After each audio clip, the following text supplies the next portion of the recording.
Thank you, Harshada. Thanks a lot for this. For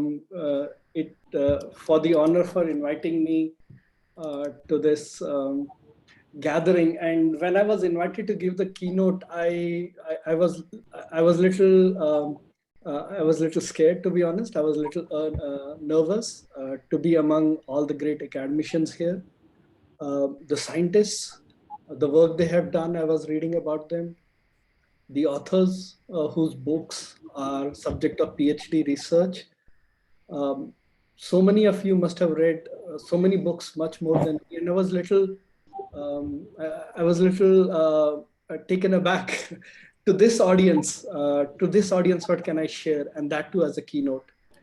And I realized that every contributor to this field is important, however humble or beginning in their career, so as to say, as I am.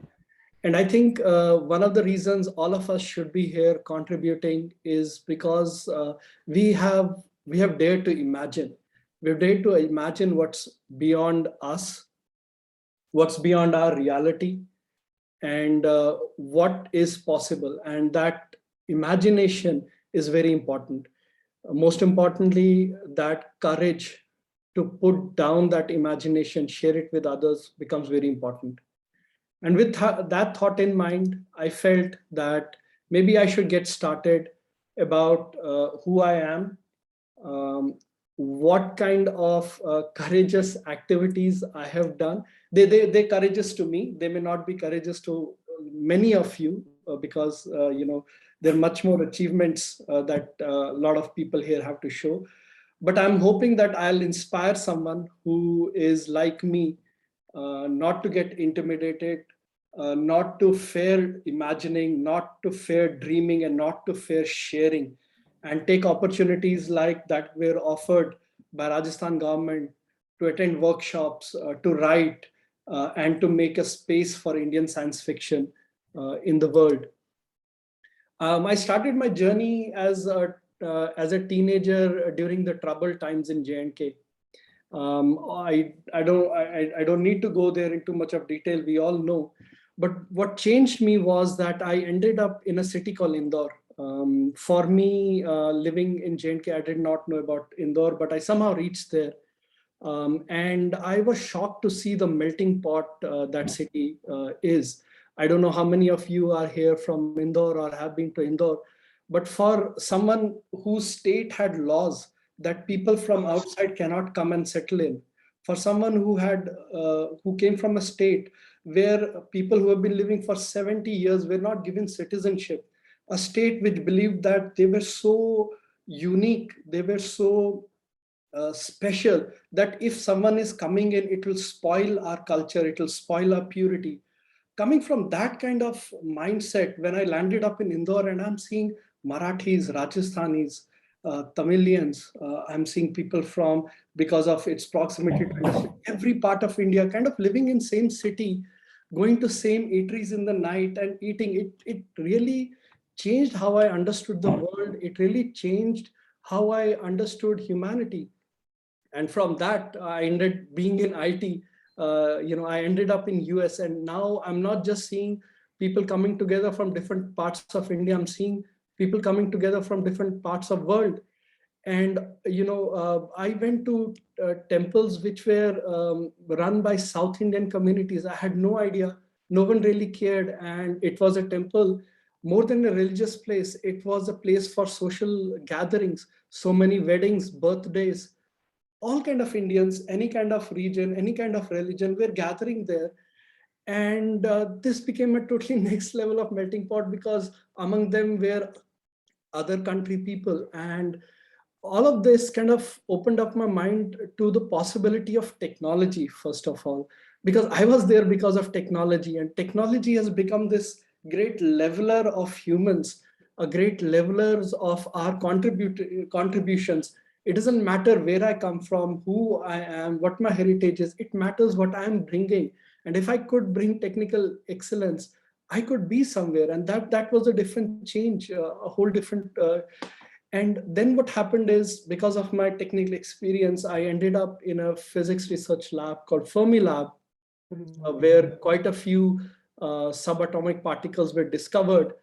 And then it's a totally different world. I was not a physicist, but I'm working with physicists. I'm listening to them. I'm hearing their keynote addresses. I'm listening to lectures.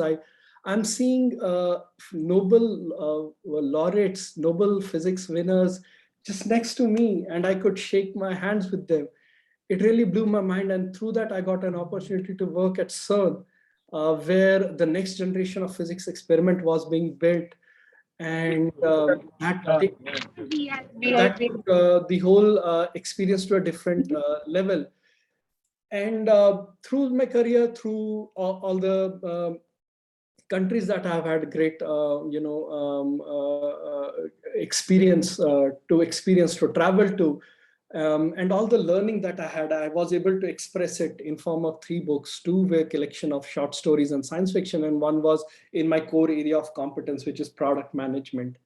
And I say all this to kind of, I know there are a lot of students here also.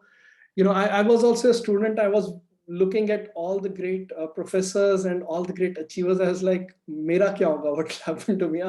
I'm so, what am I going to do among these great? How will I be successful?" I just want to convey a small message to all the students, right? All of us who are today speaking to you started our journey with a very simple start. It may look today that many of us have achieved a lot, and a little bit of intimidation, but I want to remind you that everyone starts like this. All of us started with some kind of trouble in our life, some kind of struggle, and step by step, we have all these senior professors, doctors here who have achieved so much. Is because of hard work, step by step working, and you can also be there. And then I chose Indian science fiction as the way to express myself. And it started with creation of Adbhut.in. And when I started Adbhut.in, the first question that came to my mind was, what is it going to be? It's going to be about Indian science fiction. But what does Indian science fiction mean? And I started to wonder, what does fiction mean? And the first thought that came to my mind, and it's something that Dr. Fotke also referred to, is that fiction is a very important tool to take us away and aside from our reality. And what I did not want science fiction on Adbhut.com to be, I was inviting authors, please come, contribute, put your science fiction there.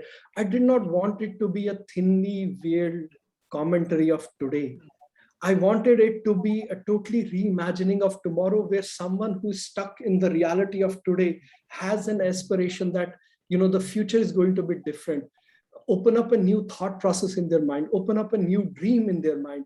Let's go there. Let's go beyond what is today. It should be something that takes us away and aside from what is usual. Dr. Forte mentioned that there are still potholes in future. Maybe we don't know. Maybe that is not taking us away from the future. Maybe if someone was imagining that because of micro black holes and because of wormholes, a spacecraft cannot fly smooth in space, and it feels jitters, and maybe that is the pothole of the future. I don't know, but let's imagine. And I wanted to promote that. I started requesting science fiction writers to come, post on Adbhut.com, and kind of prod them. Let's go beyond that. One thing as I spent more and more time with science fiction readers, writers, there's one reality that all of us have to coincide with, is that if you look, very few science fiction writers assume the legendary status in their lifetime. I mean, they were publishing, but Hyman, Asimov, all these people, it's towards the later half of their career and almost after their life that they became the legends that we understand today, Arthur C. Clarke, and they struggled so much, right? So one complexity of science fiction is that this is not something we are doing for today. This is a heritage we are building.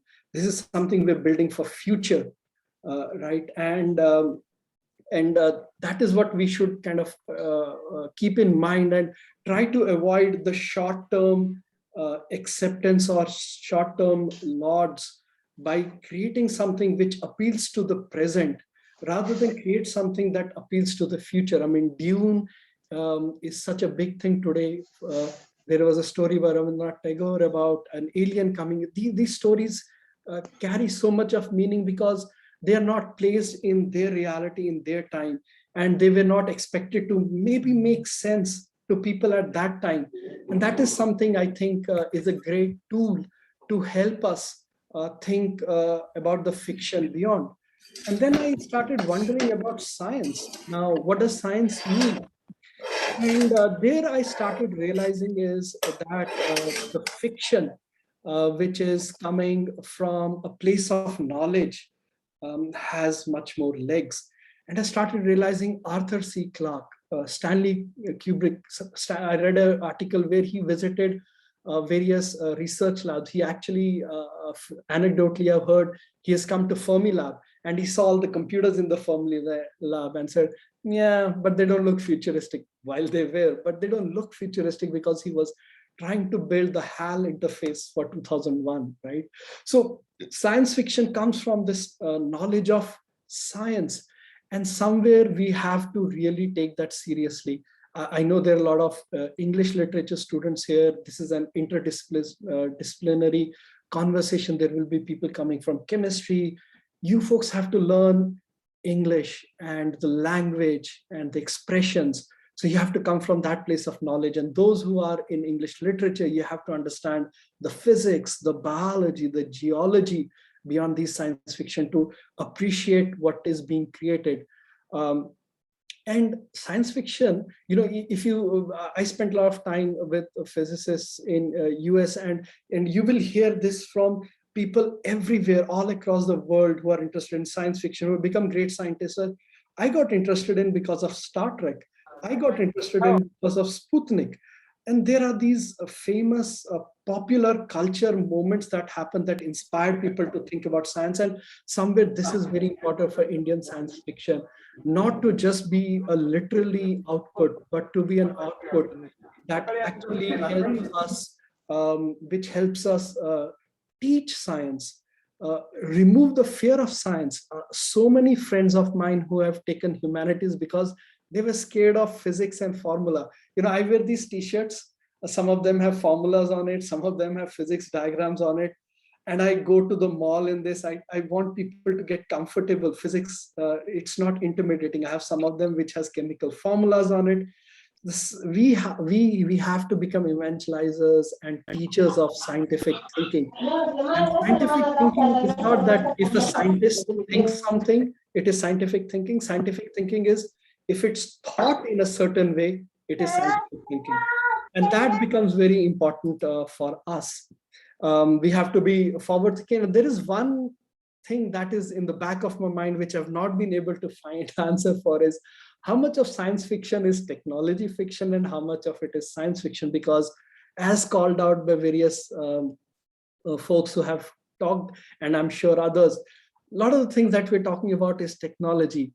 And somewhere, are we not giving technology the right share, the right weightage, the right respect in science fiction by calling it science fiction?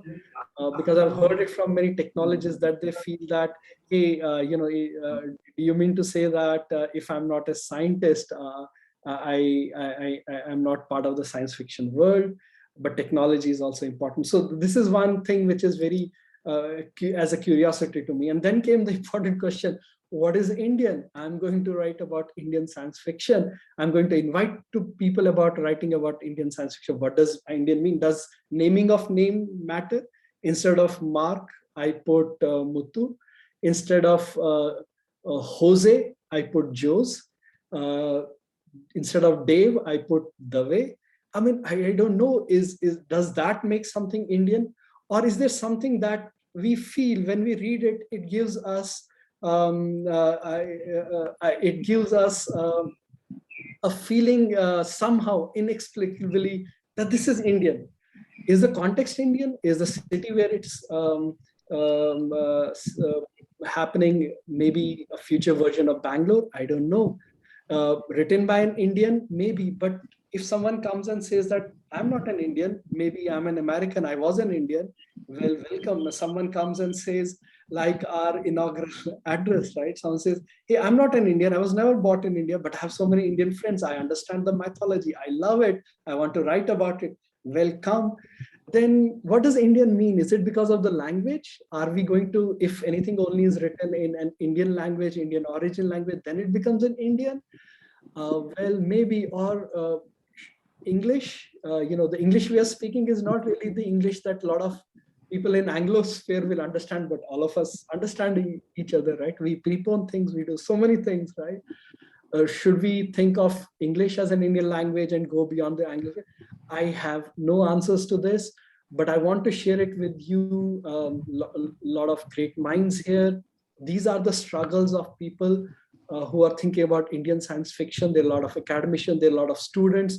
I hope to read in future some of your thoughts, how the Indian science fiction is exploding in the world market, how it is evolving, and for someone who's researching it, what does it even mean?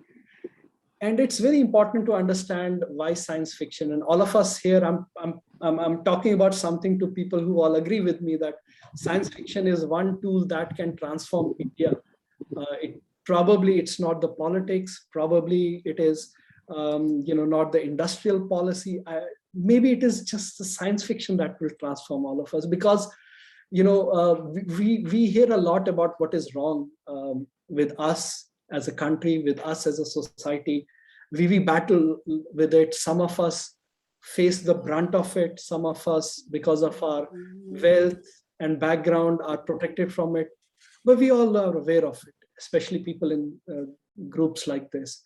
But the fact is that science fiction inspires us. It inspires us to think beyond, right? It inspires us to take risk. A lot of you folks are, even have written stories that I'm scared someone will read and say, "Kya bakwas hai? What rubbish is this?" Right? It's a risk. Someone can put up a review on Amazon that this was the worst 100 rupees I have ever spent in my life. It's a risk, but that it's forcing us to take this risk, because that is the nature of this. To make the mistakes, maybe the first book will have typos in it, maybe the English is not perfect.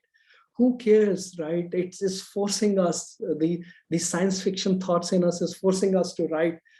And there is one thing that we are unable to do as authors. And if you look what the science fiction franchise like Star Trek, Star Wars, and now Marvel Cinematic Universe, they have kind of let it go in some way.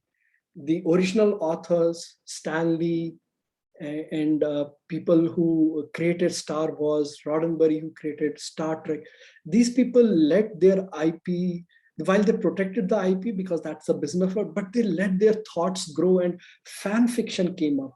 Different producers picked it up. And I think one of the things we have to find a way to, maybe it's Creative Commons licenses, we have to find a way when we create something, we let others take it to the next level. I write a science fiction about a world. Some student here likes it, wants to take it further without the fear of being called a plagiarist, or me not giving the permission.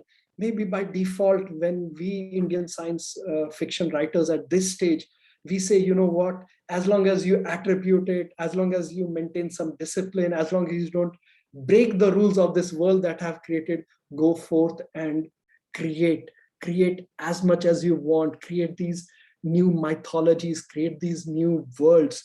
And and I think this is one thing that I want to offer among three other important thoughts today to the students here especially, and other scholars in my mind. One thing is finding unusual partnerships. It's very important in my opinion. I would request us all to think beyond our group. There are a lot of English literature students here and professors there. Create something with Department of Geology, Department of Biology. create some umbrella or some tool under which these two departments can come, and they can actually create something which is new.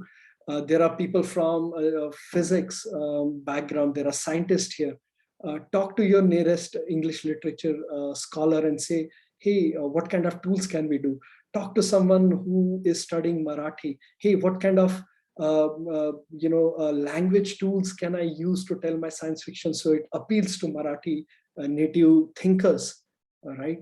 I was going through this. I saw some names that are Meitei names. There are people from Manipur. There was a comment for someone from Shillong. I'm from J&K. There was a professor here from Jammu.